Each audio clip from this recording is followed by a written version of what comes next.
Le patrimoine, ça commence à 1 euro. T'es blindé et que tu laisses dormir ton argent. Pour moi, c'est inconcevable. Quand il y a deux choses qui se croisent, la préparation et l'opportunité.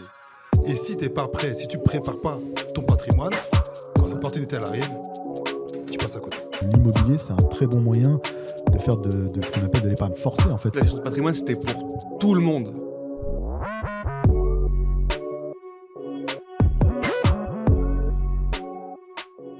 Bienvenue dans VRV Patrimoine. On est aujourd'hui dans un format un peu particulier. C'est un format qui va présenter cette nouvelle série qu'on vous propose. Vous avez pu voir cet été un premier ballon d'essai qui était annonciateur de ce qu'on voulait vous proposer.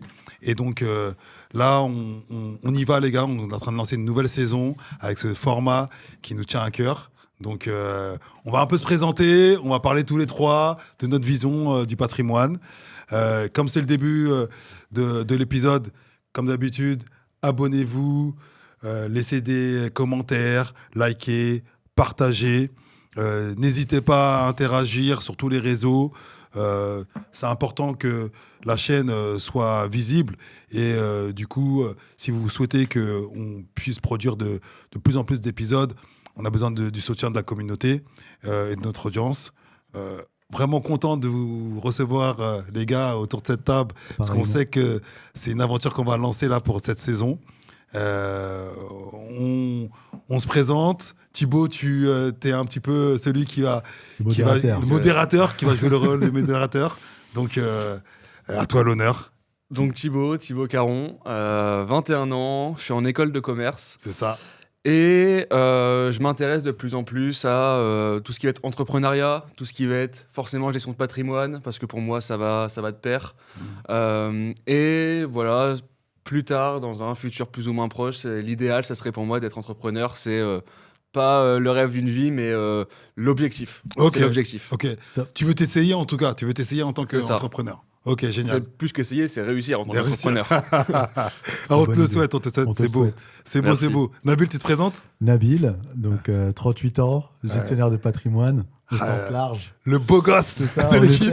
On essaye. Donc moi, l'idée, c'est d'accompagner les chefs d'entreprise, les professions libérales, notamment sur tous les sujets patrimoniaux au sens large. Okay. C'est très large, le patrimoine, on va en parler aujourd'hui. C'est un vaste sujet. Et aussi de la protection sociale du chef d'entreprise aussi. Ça aussi, on va en parler, mais c'est un sujet important aussi de se protéger, toujours dans cette idée de bien gérer son patrimoine. Donc, je fais ça depuis une dizaine d'années. Et avant, j'étais banquier d'entreprise. Donc, c'est comme ça que j'ai eu la passion d'accompagner les chefs d'entreprise. Ok. Et tu vas nous permettre d'avoir la partie un petit peu technique. On va essayer d'être technique, mais en simplifiant, bien sûr. En simplifiant et être compréhensible, surtout. Ouais. Et donc Et toi alors, du coup Toi, tu es qui ? Présente-toi à nous. Lionel Lada, donc du coup multi-entrepreneur. Vous connaissez parce que j'ai lancé le podcast VRV Story, accompagné de Lee, de Thibaut. On a lancé ce format. Ça fait 1 an, ça y est. Ça fait un an. 1 an déjà. Plusieurs expériences entrepreneuriales. Un parcours un peu décousu, parti de zéro. C'est pour ça aussi que j'ai lancé ce concept, parce que ça me parlait. Donc on a une boîte dans la formation, une boîte dans les activités pour les centres de loisirs et les écoles. J'ai une petite boîte de conseils aussi. Donc voilà, le podcast VRV. Et puis plein de petites choses d'autres qu'on fait à côté. Je suis aussi élu à Saint-Denis, donc voilà, dans le 93. Et l'idée, c'est de pousser les gens qui partent de zéro, et surtout de rendre accessible des choses que moi, j'ai appris, je trouve, tardivement, les gars. Et je me dis que si je peux transmettre ce qu'on m'a transmis, malgré que ce soit tardivement, à la plus jeune génération, voilà, on est là pour transmettre. Let's go. Exactement. C'est l'objectif du podcast. Donc voilà, donc on est là pour poser les bases. Totalement. Sur aujourd'hui, c'est quoi le patrimoine et comment le gérer intelligemment.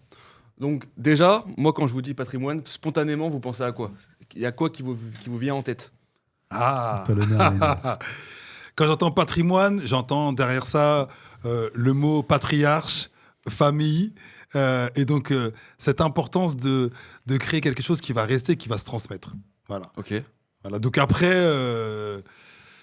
c'est aussi ce qu'on a créé ou qu'on a pu développer dans sa vie et qu'on va essayer de transmettre à ses enfants ou à ses petits-enfants et peut-être changer de niveau de vie pour certains qui partent de zéro comme moi et d'évoluer dans l'échelle sociale. Exactement. Donc pour toi, il y a un gros côté transmission.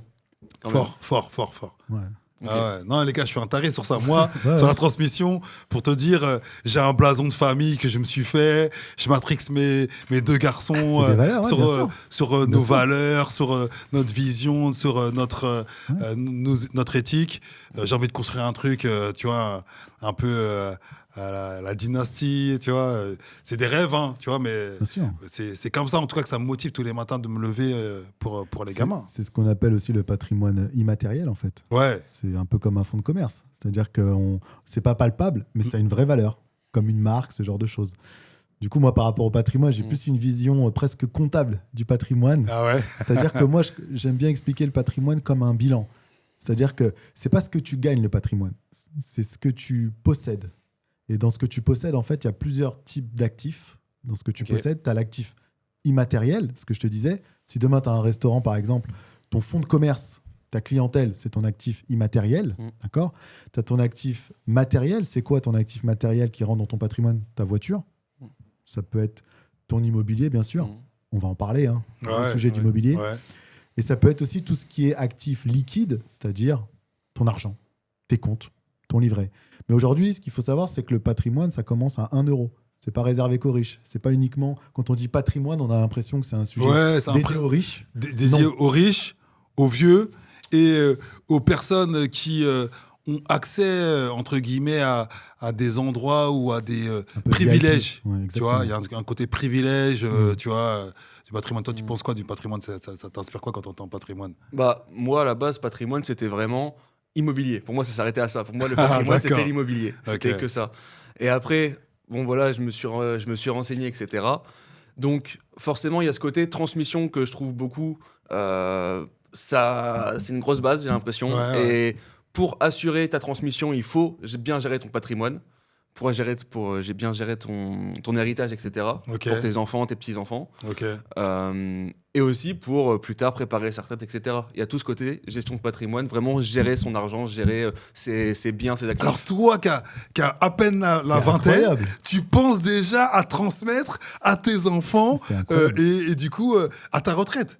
Oui, bien sûr. C'est une dinguerie. C'est incroyable. Ah ouais, surtout à la retraite, quand on voit le système qui est bancal, en soi, pour plus tard, qui est pas fiable. Profite de la vie, frérot. Ouais, ok, non, mais je profite en même temps, ça y a pas de sujet. Je peux profiter en même temps y penser. Et créer ton patrimoine. Voilà.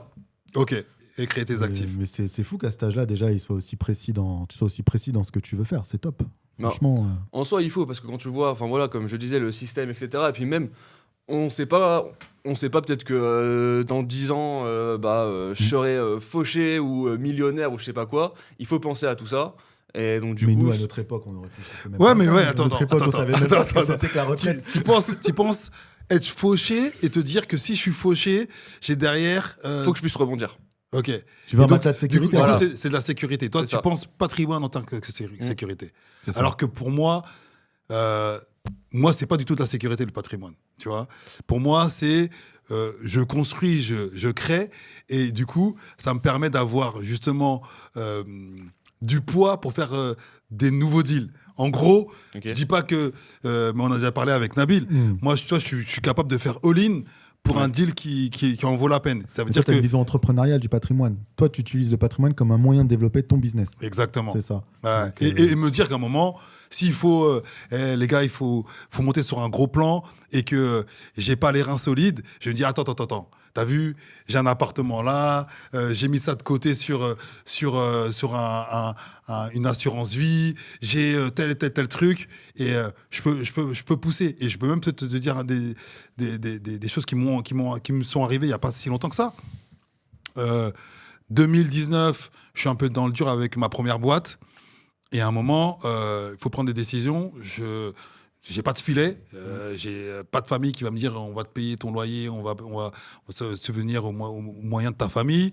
J'ai pas de personne qui peut me dire écoute Lionel, je vais te poser 30K pour passer la crise. Donc du coup, j'ai fait quoi ?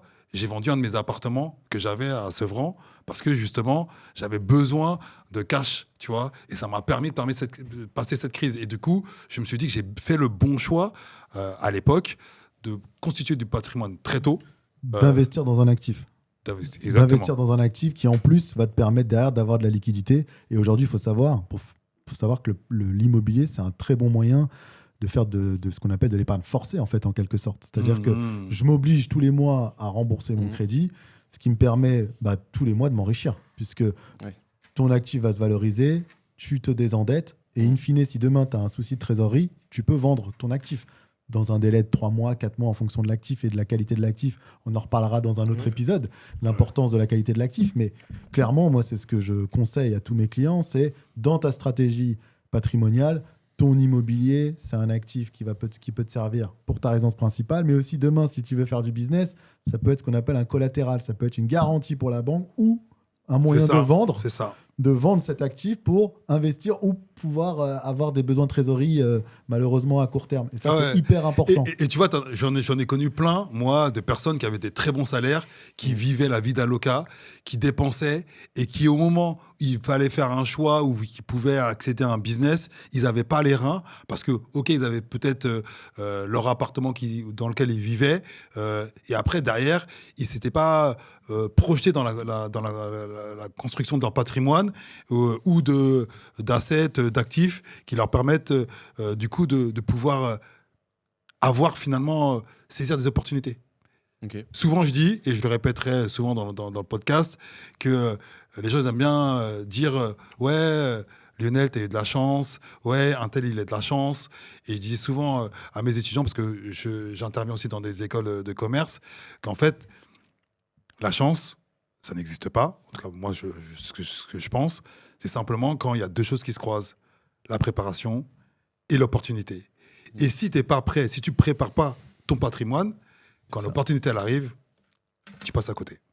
Ouais, exactement. Faut provoquer la chance. Ouais, il faut la provoquer, mais surtout, il faut être prêt à la saisir.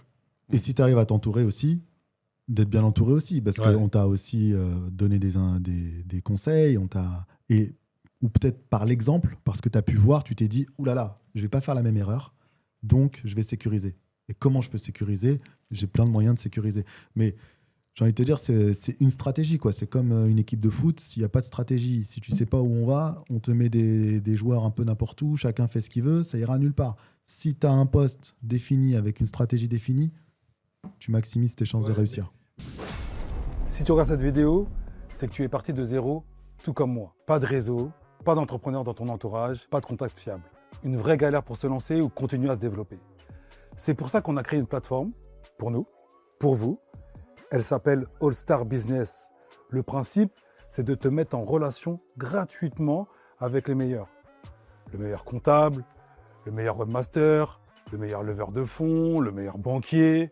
C'est simple, va sur le site, remplis juste un formulaire sur ton business et si on peut, on t'aidera. Plus d'infos dans la description, retour à la vidéo. Mais tu vois, le problème, c'est que la stratégie un peu bateau et basique des gens qui viennent d'en bas, c'est de se dire on va acheter de l'IMO. Parce que c'est la seule chose où on nous a tabassé, on a entendu. Et des fois, en plus, l'IMO, c'est pas si accessible que ça. Donc, du coup, c'est une vraie barrière à l'entrée pour certains. Alors qu'on peut constituer son patrimoine d'une façon différente. On en parlera. J'attends les prochaines questions pour pas spoiler les questions. Mais en tout cas, moi, je sais que oui, on discutait avec David Broman. Il nous disait, ouais, les gars, tu peux regarder dans toute la gestion de patrimoine de n'importe quelle personne qui est multimillionnaire ou milliardaire. Il y aura toujours effectivement de l'IMO. Ça, je suis d'accord avec ça. Par contre, c'est vrai qu'il y en a beaucoup qui pensent que c'est que l'IMO. Et après, du coup, comme ils n'ont pas l'accès à l'IMO, c'est la barrière d'entrée, elle est haute, bah, ils n'y vont pas. Ils n'y vont pas. Ils disent, ouais, par les patrimoines. Et ils laissent l'argent dormir sur leur compte. C'est ce qui se passe. Hein. Ouais, bien sûr. Et même sur des niveaux de revenus élevés. Hein. Ouais, bien sûr. C'est pas forcément que des revenus faibles. C'est des gens qui ont de l'argent, qui peuvent mettre en place des stratégies et qui ne le font pas parce qu'ils se disent, comme tu le dis, j'attends le bon moment pour acheter de l'IMO. Ouais, moi, Ça s'arrête là. Moi, j'ai bossé dans ma jeunesse, il y a très longtemps, au guichet à la Poste. J'avais une mission et je me rappelle que je récupérais les livrets A de certains. Et je vois des darons rebeux, des Chibani, ils venaient avec des livrets. Tout le monde, toute leur famille, ils avaient des livrets blindés. Bien sûr. Blindés. Parce que pour eux, le livret A, c'était le Graal, tu vois. Un livret A plein, c'était voilà. le Et top. donc, ils avaient tous ces enfants, tous des livrets A blindés. Et je me disais, ouais, c'est pas mal ce qu'il fait. Et c'est un exemple. Donc, moi, c'est la première personne que j'ai vue commencer à coffrer, mettre de l'argent de côté. Mais encore une fois, ce sont des choses qui sont accessibles, j'allais dire, aux petits gens, tu vois, sans être péjoratif pour ce monsieur, que, tu vois, au contraire, qui m'a appris quelque chose. Générationnel aussi, Mais, c'est générationnel aussi. On en parlera tout à l'heure, je pense, mais du côté psychologique de ta gestion de patrimoine. Ça influe énormément dans ta manière de voir la gestion de patte. Mais je te laisse poursuivre sur les... Non, parce que je comprends pas que t'es blindé et que tu laisses dormir ton argent. Genre, pour moi, c'est inconcevable. Alors, on me donne 10 000 demain, bah, je sais déjà ce que je vais en faire. Ouais. Enfin... Mais tu nous dis ça, mais tu nous parles de ta retraite. Donc ce que t'en fais, c'est tu construis pour ta retraite. Alors que moi, je te dis, kiffe ta vie avant d'avoir 60 ans, mec. Ouais, mais je pense que la retraite, c'est le long terme. Moi, je pense que je vais d'abord réfléchir à faire fructifier mon patrimoine. Et grâce aux efforts que j'aurais pu faire avant, ça va porter ses fruits à la retraite. Et j'aurai plus besoin. Okay. Donc, c'est plus dans cette logique-là, c'est bien vivre maintenant. Je vivrai encore mieux demain. Ok. C'est plus dans cette optique. Ok. Bon, maintenant qu'on sait à peu près, qu'on a vraiment posé les bases sur le patrimoine, il y a des façons, plusieurs peut-être, de le gérer. Et donc, comment on gère le patrimoine ? Est-ce qu'il y a différentes stratégies ? Est-ce qu'il y a une recette miracle ? Ça se passe comment ? Alors, justement, l'idée de Vervé Patrimoine, c'est de permettre à ce que les gens puissent découvrir plusieurs façons de gérer son patrimoine, comment on le rend accessible. Et donc, dans cette saison, on va avoir des personnes qui vont nous parler d'IMO, de personnes qui vont nous parler d'entrepreneuriat, de comment on développe certains concepts qui vont générer du patrimoine. On parle des fois maintenant du patrimoine numérique, il y a l'IA qui arrive, il y a pas mal de choses. Maintenant, stratégie patrimoniale, c'est plus Nabil. Non, mais en fait, vous en faites de la stratégie patrimoniale. Là, ce qu'on était en train de ce dont vous parliez là, il y a un instant, c'est-à-dire que toi, tu disais comment je fais avec 10 000 euros, que moi, toi, tu as une vision plutôt business de ton patrimoine. C'est une stratégie, en fait. La seule chose, c'est que il faut arrêter de vendre du rêve aux gens. Il faut arrêter de dire n'importe quoi, qu'on peut être rentier en achetant une formation sur Internet et que tout se passera bien. Hein. Ça, là-dessus, il ne faut pas rêver.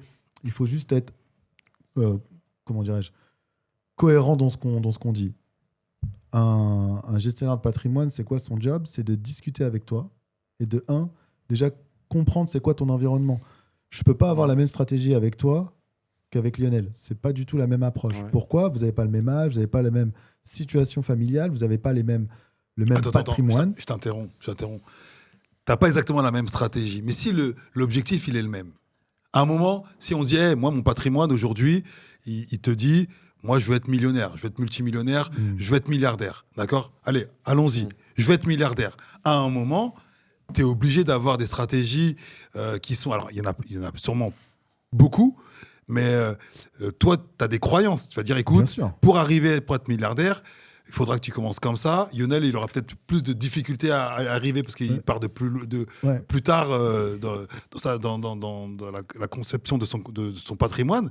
Mais toi, tu dis que ce ne sera pas la même chose. Non, alors déjà, moi, si j'avais la recette pour être milliardaire, je le serais déjà. Et je pense que je serais plus gestionnaire de patrimoine où j'aurais mon fonds d'investissement et j'investirais dans des boîtes.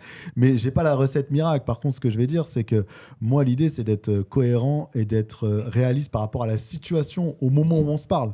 Je ne peux pas parler de la même manière avec un chef d'entreprise qu'avec un salarié, par exemple. Okay. On va en parler de ça. La différence entre un entrepreneur et un salarié. Les deux peuvent se constituer un patrimoine, mais pas de la même manière. Okay. Un chef d'entreprise, c'est lui l'actif numéro 1. C'est sa personne l'actif numéro 1. L'idée, c'est de dire, attention, Toi, demain, si t'arrive quelque chose, ta boîte, elle arrête de tourner. Comment tu fais pour constituer ton revenu qui va te permettre de générer ton patrimoine, d'accord ?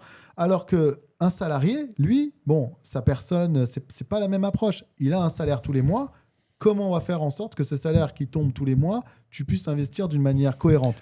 Mais tu vois, ce qui est intéressant dans ce que tu dis, c'est que effectivement, t'auras pas les mêmes approches, mais il y a quand même des règles qui sont communes. Bien sûr.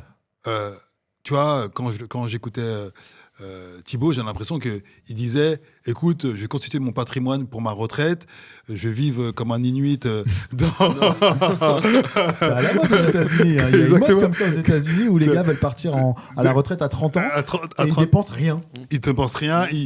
Alors c'est autre chose, partir à la retraite à 30 ans. C'est autre chose. C'est parce qu'il a dit, lui. Il a parlé de la retraite, il a parlé de 65 ans. Voilà. Non, mais là, pour le coup, c'est une bonne stratégie. Moi, ce que je dis, c'est que, en fait, il faut que tu puisses allouer une partie de tes gains, de ce que tu génères, de la valeur que tu crées, à la création de ton patrimoine qui va te servir à atteindre tes objectifs. Exactement. Et moi, je pense que il y a des gens qui sont...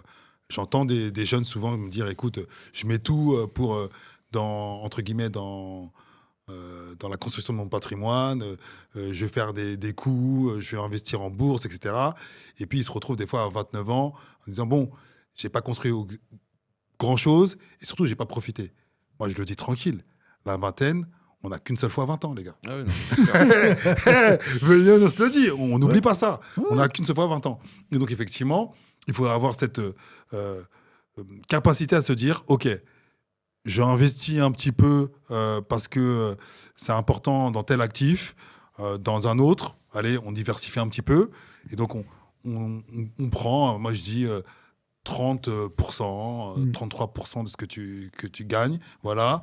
Tu prends tes autres 33%, tu les mets dans la fiesta, dans la fête, voilà. Et puis les autres 33%, c'est mon point de vue, hein, c'est qu'une vision, voilà.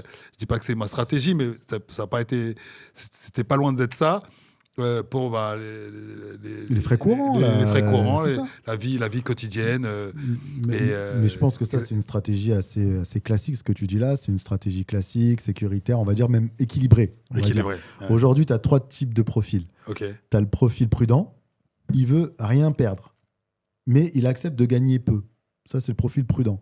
Un profil modéré, équilibré, c'est-à-dire qu'il accepte de perdre un peu, il accepte un peu de volatilité, on va dire, de variation de ses actifs, mais quand même, il veut un peu de sécurité. Et le profil ultra dynamique. Donc là, par exemple, moi, quand je vous regarde tous les deux, je réfléchis assez rapidement. J'ai un profil offensif dynamique, c'est-à-dire qu'il accepte de grosses variations de ses actifs. Totalement. Mais en contrepartie de ça, il y a un gros risque de perte, mais il y a un risque de gain élevé. Il y a un gros gain. Voilà. Donc toi, déjà, ça veut dire que je pourrais... Quand je vais te proposer des choses, je te proposer des choses où je sais que tu es sensible à ça. Tu sais que tu es prêt à aller prendre des risques, mais qu'en contrepartie, tu vas chercher de la rentabilité et que tu as un peu de visibilité devant toi. Toi, par contre, dans ce que tu me dis, je me dirais, tu as peut-être plus un profil équilibré où tu te dis, bon voilà, j'accepte du risque, pas trop, je veux sécuriser mes gains pour ma retraite, je veux quand même vivre décemment. Et ça, je te rassure, le profil équilibré, c'est 80% des clients que j'ai. 80% des clients que j'ai, c'est du profil équilibré. Malgré que ce soit des gens qui sont des libéraux. Ce qui est très bizarre dans les chefs d'entreprise, on se le disait la dernière fois, on va rentrer encore une fois dans la psychologie, c'est que le chef d'entreprise, il est prêt à perdre de l'argent, il est prêt à prendre des risques dans sa boîte, dans ce qu'on appelle sa personne morale. Il est prêt à faire all-in. Mais par contre, le jour où il a de l'argent à titre personnel, qui est le fruit de la cession, par exemple, de son entreprise, il va pouvoir prendre le minimum de risques. Mais vraiment, le minimum de risques, quitte à gagner moins. Et j'en ai un nombre incalculable qui m'ont dit, écoute Nabil, moi j'ai passé 30 ans de ma vie à créer une boîte, à la faire grandir, à gagner de l'argent, etc., avec des hauts et des bas. Aujourd'hui, l'argent que j'ai pu avoir, je veux le sécuriser et le transmettre à mes enfants de la manière la plus protectrice possible. Ok, c'est marrant parce que aujourd'hui, on se rend bien compte que ce genre de stratégie-là ralentit finalement ta création de patrimoine et le fait de pouvoir transmettre au mieux à tes enfants le maximum. Quand tu es là, tu disais, c'est une gestion qui peut être risquée, où on peut perdre beaucoup. Moi, je commence à comprendre aussi que dans cette manière de fonctionner, on apprend tellement qu'aujourd'hui, effectivement, je suis cette personne qui peut créer de la valeur, d'accord. Mais même si je peux perdre beaucoup, je sais que je peux regagner beaucoup. Aujourd'hui, en gros, à force d'avoir fait justement cet aller-retour entre les gros risques, les échecs, les victoires, je sais créer de la valeur. Et donc, moi, je suis quelqu'un qui peut te dire, je peux repartir à zéro. Et donc, je ne prends pas un si gros risque que ça. Je prends un gros risque au niveau, j'allais dire, numéraire, au niveau chiffre. Tu vas dire, OK, mais là, tu es à zéro, banqueroute. Non, les gars, parce qu'en fait, tout ce que j'ai appris dans mon expérience fait que demain, je suis capable de faire arriver des centaines de milliers d'euros sur les comptes de la prochaine boîte que je crée. Et j'ai pris conscience de ça avec les galères que j'ai eues. Mais ce qui veut dire qu'aujourd'hui, si demain tu as un problème, tu n'es pas en capacité via ta structure de générer un salaire, un revenu qui te permet de faire face à tes frais fixes, comment tu fais ? Comment tu fais ? Du coup, l'idée aujourd'hui, un peu comme d'ailleurs ce qu'on dit souvent quand on investit, parce que le patrimoine, c'est très lié à l'investissement aussi. D'accord ?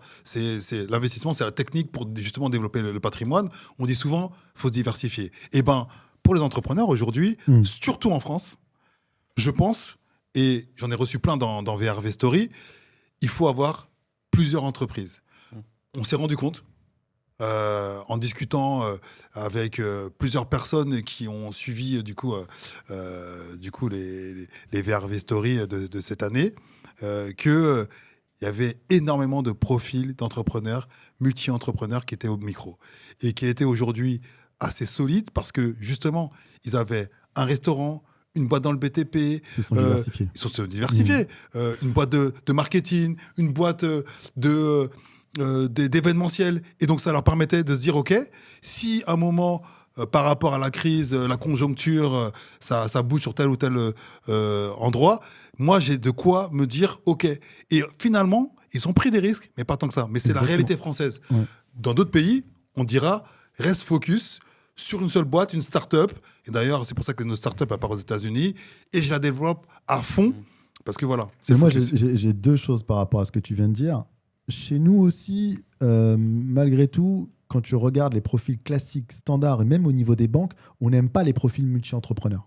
Ah ouais ? On n'aime pas. Pourquoi ? On veut un profil spécialisé dans son domaine pour lui prêter de l'argent. Si tu viens demain et que tu me dis, je veux créer une boîte de bowling, j'en sais rien, moi, mais que tu as fait 15 ans dans l'économie sociale et solidaire, dans un secteur bien spécifique, je vais dire, mais pourquoi ? T'as pas l'expérience, t'as pas le... Mais les gars, les banquiers, vous connaissez pas justement ce que ça crée, le fait d'être entrepreneur. Mais non, parce que le banquier, il a pas un mindset d'entrepreneur. Le banquier, il prête de l'argent, il veut juste être remboursé. Mais en fait, il devrait se dire, au contraire, s'il a vécu cette vie d'entrepreneur, aujourd'hui, il sait c'est quoi être entrepreneur, il sait c'est quoi entreprendre, il sait c'est quoi créer de la valeur. Bah, c'est un entrepreneur peut te dire ça. Et d'ailleurs, nos grands capitaines d'industrie française, tu regardes bien, les grands patrons, là je ne parle pas d'entrepreneurs, les grands patrons, ceux qui dirigent ces grandes boîtes, souvent vont de boîte en boîte. Et des fois, ça n'a rien à voir. Le mec, il passe d'une boîte dans le BTP à une boîte... ils sont des conseils d'administration, ils tournent entre eux dans les différents conseils d'administration. Exactement, une boîte dans l'automobile, etc. Ouais. Donc, en fait, il y a des techniques qui fonctionnent en tant qu'entrepreneur.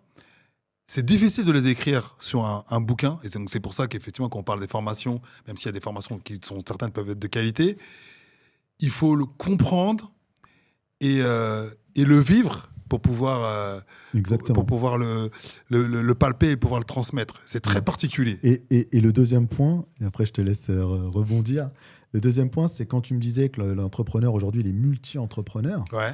Mais c'est exactement la même chose que quand tu fais un placement financier. C'est-à-dire que tu dois te diversifier. Pourquoi ? Parce que tu diversifies, ça veut dire que tu n'optimises pas forcément à 100% puisque tu te diversifies, mais par contre, tu limites ton risque de perte. D'accord ? Et en fait, ce que vous faites, vous, en tant que multi-entrepreneur, c'est une vraie gestion de patrimoine. Okay. Sauf que ce n'est pas des actifs liquides, c'est des actifs, c'est des parts dans des sociétés. Voilà. Mais c'est de la gestion de patrimoine, ce que tu fais. Ok, et tu vois, certains te diront, tu t'éparpilles, et je peux comprendre, d'accord ? Mais en fait, si tu as un focus dans tes boîtes qui est toujours le même, d'accord? Je dis une connerie, par exemple, toi, tu es le sales de ta boîte, tu es le commercial, et tu es toujours le sales, c'est toujours toi qui vends. Et du coup, peu importe que tu vendes de la formation, de l'IMO, des ateliers ludo-éducatifs, tu es le sales. Et donc, Exactement. du coup, tu te diversifies pas, tu te diversifies pas, ouais. pas trop non C'est plus ça. en termes de gestion, parce que si tu te retrouves à devenir celui qui crée le contenu, celui qui est au marketing, celui qui est au RH, ça rend fou. C'est ça. Mais Ça rend fou. ton actif, il est là. Toi, ton actif, c'est ta capacité à vendre, d'accord? À vendre un projet, à vendre un produit.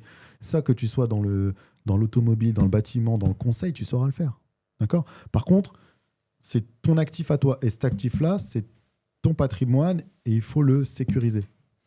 Parce que j'allais le dire, on entend souvent, ne mets pas tous tes œufs dans le même panier. C'est vraiment ce qu'on entend tout le temps. Est-ce que, là tu disais qu'il fallait faire ça pour l'entrepreneuriat, est-ce que c'est la même chose au niveau investissement financier? Et j'ai envie de vous poser la question, imaginons, là demain, vous partez de zéro, on vous donne 200 000 euros. C'est quoi le pourcentage? Vous allez aller vers où? Est-ce que vous allez mettre 30% sur l'immobilier? Est-ce que vous allez mettre 30% chez les actions? All-in sur les cryptos pour Lionel. All-in crypto. Vas-y, j'écoute Nabil. Il fait quoi, Nabil? Ah bah moi, c'est clair et net. Hein. Il y aura une partie, moi, je suis très immobilier, donc il y a une partie que je vais utiliser pour faire du levier. Donc, aller lever de la dette pour faire de l'immobilier. Déjà, ma résidence principale. Ouais. Si j'en ai déjà une, aller faire de l'investissement locatif. Mais j'en utiliserai une partie. Un tiers, un quart, je ne sais pas, mais une partie. Une autre partie que je vais garder en liquidité, donc de l'assurance vie, des placements, des placements liquides, des livrets par exemple, pour le quotidien. De l'assurance vie pour des placements à plus long terme, défiscalisants. Intéressant aussi parce que en termes de transmission, on parlait de la transmission tout à l'heure, l'assurance vie, il n'y a pas mieux aujourd'hui en termes de transmission. Et puis une partie pour les voyages, pour le kiff, parce que je suis d'accord avec Lionel, on n'a qu'une vie, il faut en profiter. Et je pense que le fait d'avoir sécurisé une partie, ça donne encore plus envie de profiter de l'argent que tu as eu. Donc la règle des un tiers.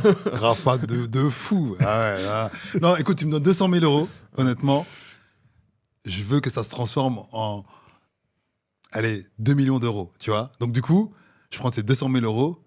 Je vais créer une boîte, les mecs. Je vais créer une boîte qui va me permettre, je vais créer une entreprise qui va me permettre à un moment de dire que je vais la revendre, je vais la valoriser à 1 million, 2 millions, 3 millions, 20 millions d'euros. Donc, moi, avec ces 200 000 euros... Dans l'IA. Dans l'IA, voilà. Entrepreneuriat. Ça veut dire que tu fais all-in 200 000 dans l'entrepreneuriat. Bien sûr, bien sûr. Là, c'est une mentale d'entrepreneur, de vrai entrepreneur. Mais direct. En fait, moi, je ne peux pas me dire en fait que je vais mettre de l'argent et je sais que effectivement cet argent-là va permettre de créer un petit peu de cash flow, un peu d'argent qui va me permettre de vivre avec une petite somme et je vais avoir mon petit métier à côté, mon petit boulot. Non. Là, j'y vais en tant qu'entrepreneur. Je vais sur une idée qui me botte depuis longtemps ou encore une valeur sûre en termes de création d'entreprise. Et j'essaye de faire tripler, quadrupler ou x10 la somme, tu vois. Mais si tu pars des 200 000 et que tu n'as rien, tu as juste les 200 000, tu ferais ça quand même. Ah ouais, si j'ai rien, c'est ça que je fais. C'est exactement ce que je fais. D'accord. Si j'ai rien, je fais directement ça. Parce que je me dis, de toute façon... entre rien et un petit peu, franchement, je préfère avoir beaucoup. Donc, je tente le beaucoup.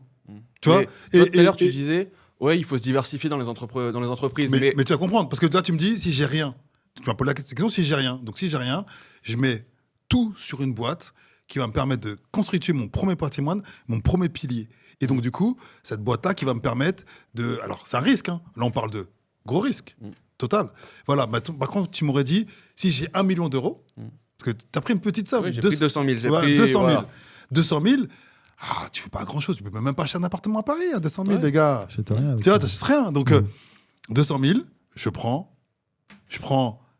50 000 pour faire un fiesta, une belle voiture, des petites vacances. Et 150 000, j'envoie fort dans une entreprise et la fiesta et les vacances, je cut. Et pendant 2 ans, c'est un tunnel et je veux que ma boîte soit une tuerie, quoi. Et toi, Thibaut, tu fais quoi avec les 200 000 ? Je vais à Las Vegas et je mets tout sur le rouge. Ah, voilà, c'est à ça que sert c'est à ça que ça sert le podcast. On va pouvoir conclure là-dessus. Non, mais du coup, là, c'est que là, tu vois, pour le coup, ceux qui font des paris sportifs ou qui vont au casino, on est dans totalement l'irrationnel. Moi, je vais investir, en fait, sur moi et sur ma capacité à créer de la valeur. Aujourd'hui, si tu me dis ça là, à zéro, à mon âge, à 42 ans, je pars de zéro, tu me donnes 200 000, je te dis, mon frangin, je crée une boîte. Ouais, direct. Et tu utilises le levier du crédit ou pas? Tu essaies d'aller lever avec 200 000, tu essaies d'aller acheter une boîte ça dépend à le projet, 1 million. ça dépend le projet, ça dépend le projet, ouais. Ça dépend le projet. Tu vois, ça dépend le projet. Je pense que tu peux aussi avoir un projet qui est mix entre IMO et en même temps entrepreneuriat. Tu vois, je pense à l'hôtellerie, je pense à une structure événementielle, c'est-à-dire que tu achètes des murs d'un endroit et tu fais des événements, tu vois. Tu prends une maison de maître, tu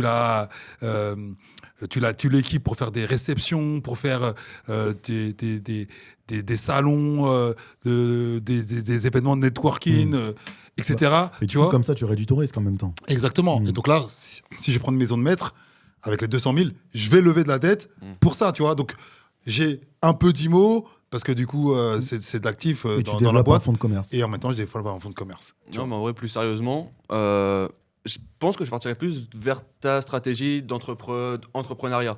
Même si tu as envie, je sais pas pourquoi, mais j'ai une envie, c'est d'investir dans les actions, etc. Okay. Mais je pense que ça, ce sera la seconde phase.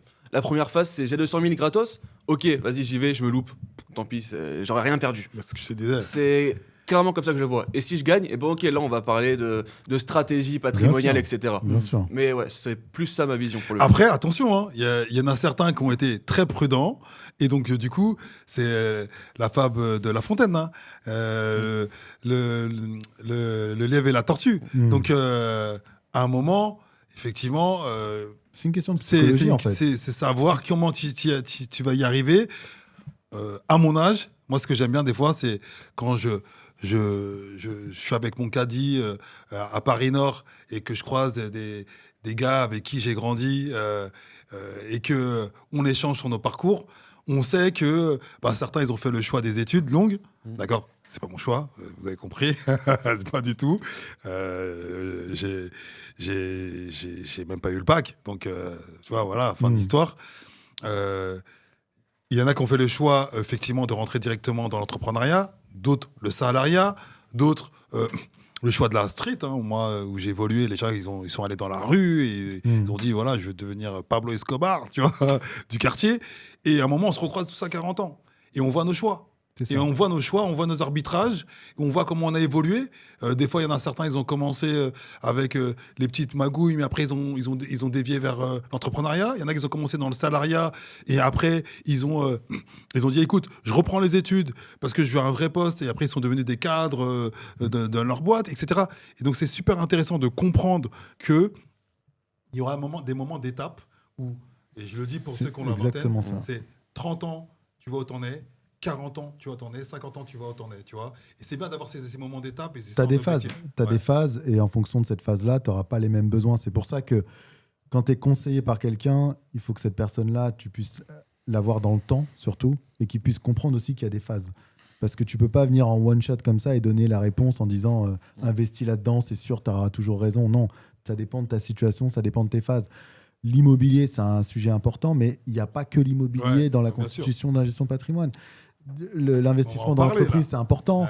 Il y a plein de sujets qui permettent de te constituer un patrimoine et d'en bénéficier plus tard. Ok. Et on en parlait. Tu parlais entrepreneuriat, salariat. Mais du coup, est-ce qu'il y a une réelle différence de stratégie, de technique sur la stratégie patrimoniale? Est-ce qu'il y a des biais différents pour accéder à une stratégie patrimoniale fiable? Comment ça se passe? Entre un entrepreneur et un salarié? Un salarié, on va dire que c'est un peu plus simple à gérer. Parce que tu pars sur un niveau de revenu qui n'a pas vocation à augmenter ou à croître de manière exponentielle. On est d'accord qu'entre ton revenu à 25 ans et ton revenu à 60 ans, si je sais pas, tu commences à 2 000 €, peut-être, je te souhaite de finir peut-être à 60 ans, peut-être à 4000, 5000, je sais pas. Tu vois, mais il y a peu de chances, sauf à ce que tu réussisses à avoir des gaps énormes ou être dans un secteur d'activité où il y a de grosses augmentations. Mais quand on voit le salaire médian en France à 2000 et quelques euros, 2300. 2300 euros, bon, c'est pas... Je veux dire qu'il y a 50% de la population qui sont en dessous de 2300 C'est ça. et 50 autres qui sont... Donc partant de ce postulat de départ, avec 2000 euros, 3000 euros, bah, tu n'as pas 15 000 choix. Donc ta stratégie patrimoniale, ça va être effectivement de l'épargne d'un côté, de l'épargne de précaution. Peut-être aller faire un plan d'épargne retraite en fonction de ton âge pour essayer de mettre de l'argent de côté tous les mois. Encore une fois, non mais... J'attends. Et sujet numéro 1 de tous les actifs qu'on connaît, c'est l'immobilier, c'est l'acquisition de la résidence principale avec du crédit sur 25 ans. Aujourd'hui, le schéma classique standard, c'est ça. Et si tu gagnes un peu mieux ta vie que les autres, tu vas faire un peu d'investissement locatif pour combler tout ça. Mais en gros, on est sur une stratégie assez simple. D'accord ? Et PEA, pas du tout. Pour toi, ça rentre... PEA, compte titre, ça peut, mais encore une fois, tout dépend de ta capacité d'épargne.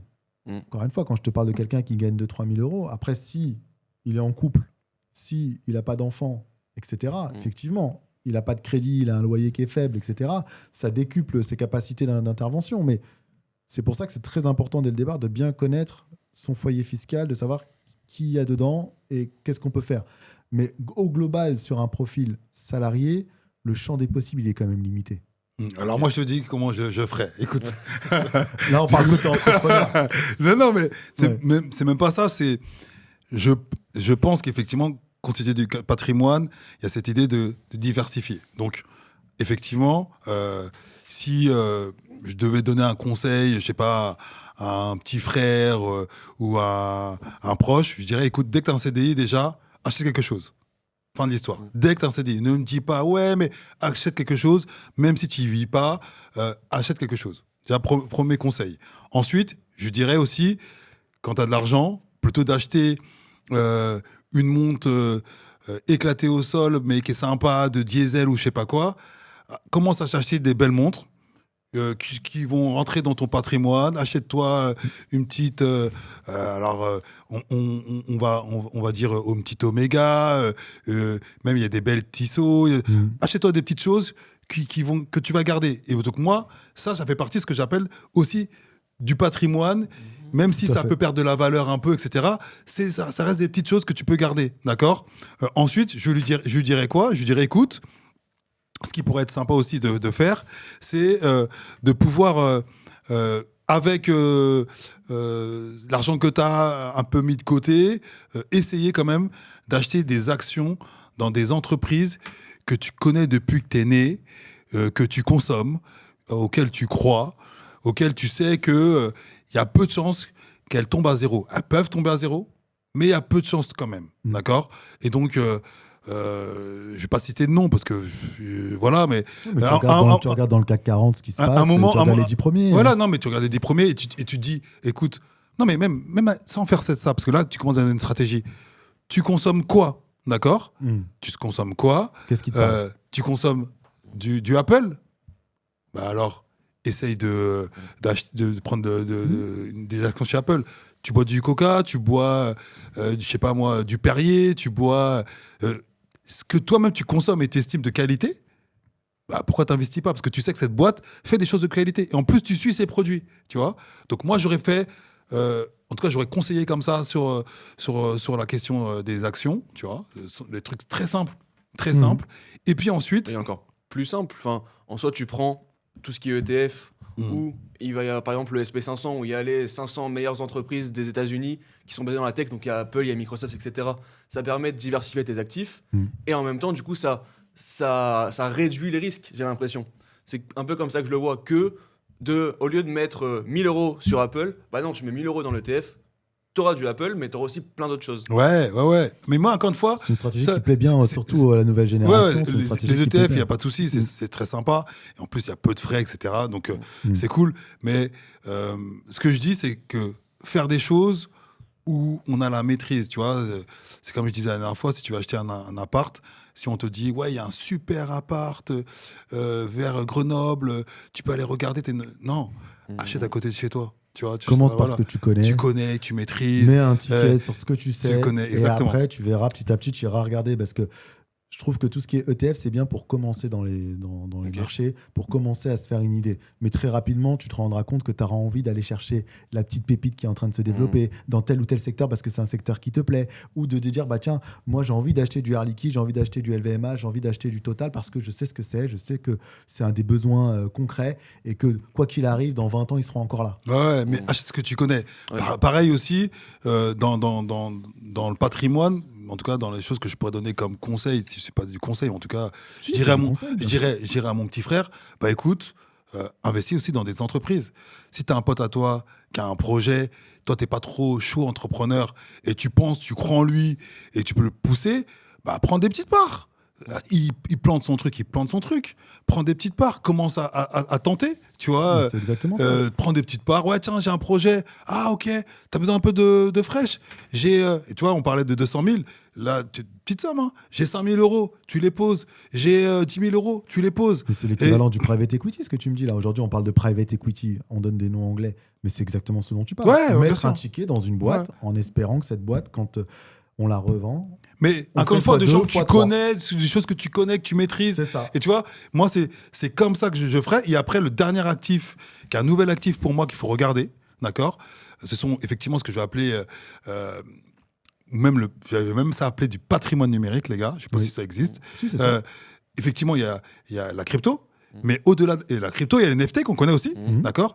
Mais au-delà de ça, il y a tout ce qui est autour, parce que c'est un monde qui me plaît, qui m'intéresse, autour de la musique. Aujourd'hui, il y a des personnes qui ont créé qui ont créé des morceaux, qui ont créé de la musique, qui ont créé, j'allais dire, un patrimoine,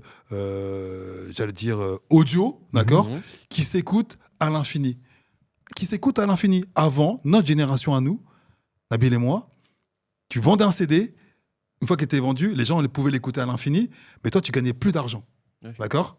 Aujourd'hui, il y a des mecs qui sortent de nulle part, en tout cas pour toi, parce que nous, on les connaissait.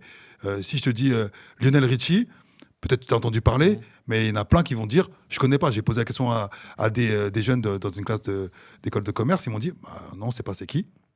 Le mec, donc c'est un Américain... Mais comment tu valorises ça ? Attends. Ouais.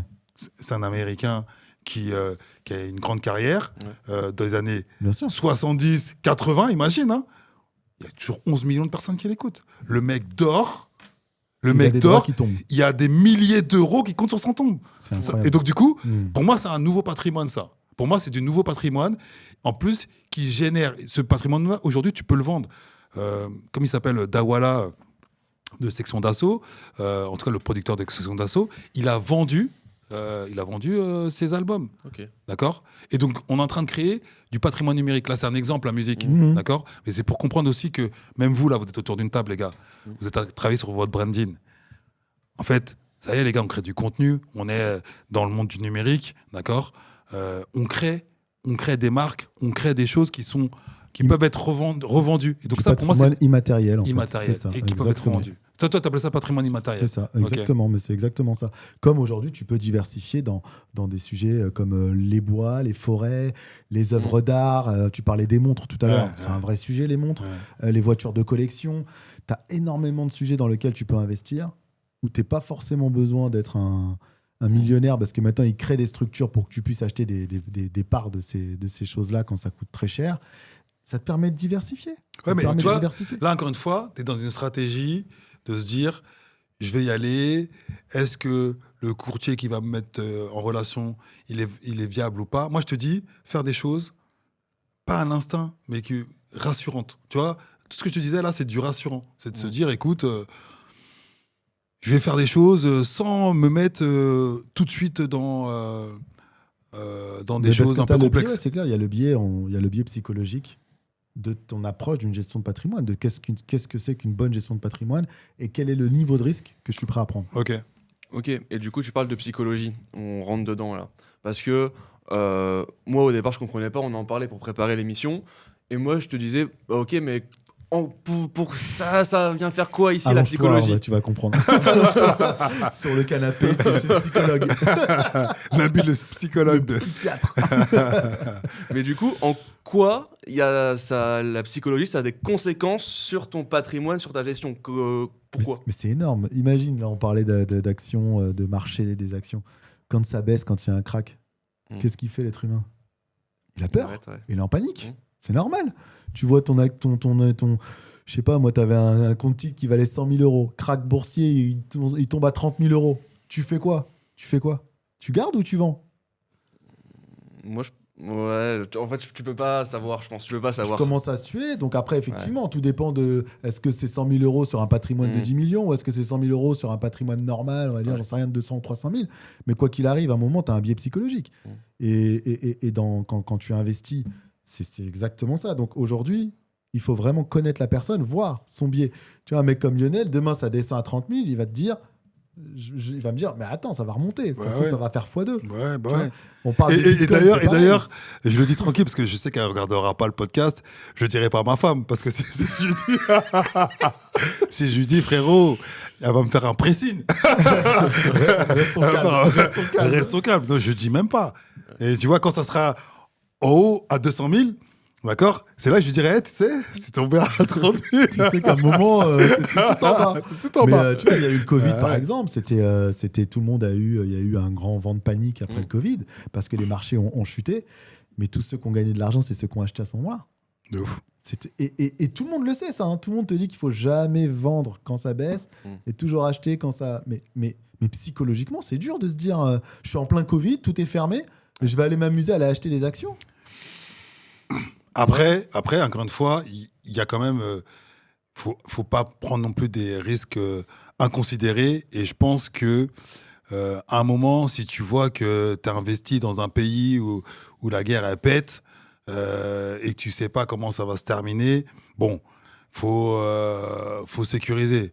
Là, aujourd'hui, on se rend bien compte qu'en France, c'est quand même très tendu. On se rend compte que... Fiscalement, notamment fiscalement, on sent aussi qu'il y a une grosse tension sur les entrepreneurs et sur la création de valeur. On sent que le pays va mal. Les services publics, ils sont à terre.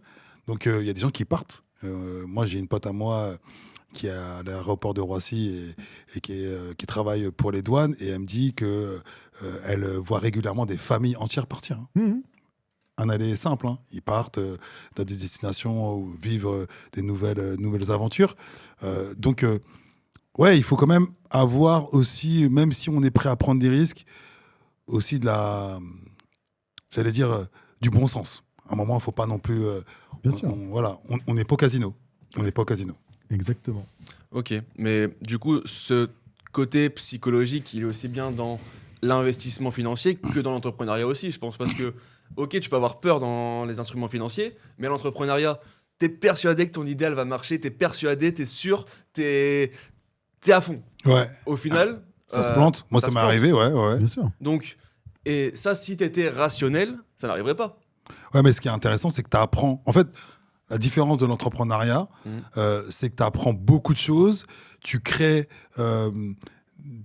Alors, on parlait tout à l'heure de patrimoine immatériel. Je ne sais pas si on peut le dire pareil pour l'entrepreneuriat où le mec, il se plante, ou sa boîte, elle va pas bien. Mais en fait, t'acquiers des techniques et des compétences et des connaissances qui vont te permettre derrière de faire encore plus. Et en fait, l'exemple que je donne souvent, c'est que c'est comme si tu te disais, écoute, à ton fils qui est au foot, fais-moi une série de 10 jongles. Il en fait 3, il loupe, il recommence. Il va en faire 4, il recommence, il va en faire 10. Et à un moment, il va en faire même 30, 40, 60. Plus tu recommences, plus tu vas réussir. Et donc, c'est ça qui est fou avec l'entrepreneuriat. Ça veut dire que, limite, plus vite tu te plantes, plus vite tu rebondis, plus vite tu réussis, plus vite tu crées encore plus de valeur. Je sais que c'est un peu spécial ce que je dis, c'est exactement ça. C'est pour ça qu'une fou. approche sur un chef d'entreprise, en fait, l'avantage d'un chef d'entreprise, c'est que il peut sécuriser à un moment où ça va bien, il peut sécuriser son avenir de manière intelligente et anticiper les moments où ça va aller beaucoup moins bien. Donc c'est ça qui est intéressant quand tu suis ce genre de profil. C'est que d'un coup, il peut te sortir des dividendes à 300 000 euros comme du coup, d'un coup dire, écoute, là, cette année, c'est très compliqué, il y a le Covid, il y a un problème, il y a quelque chose. Donc, écoute, on va sécuriser tout ça, on va réduire la voilure, ou je vais taper dans ce que j'avais mis de côté à l'époque pour pouvoir valider mon train de vie.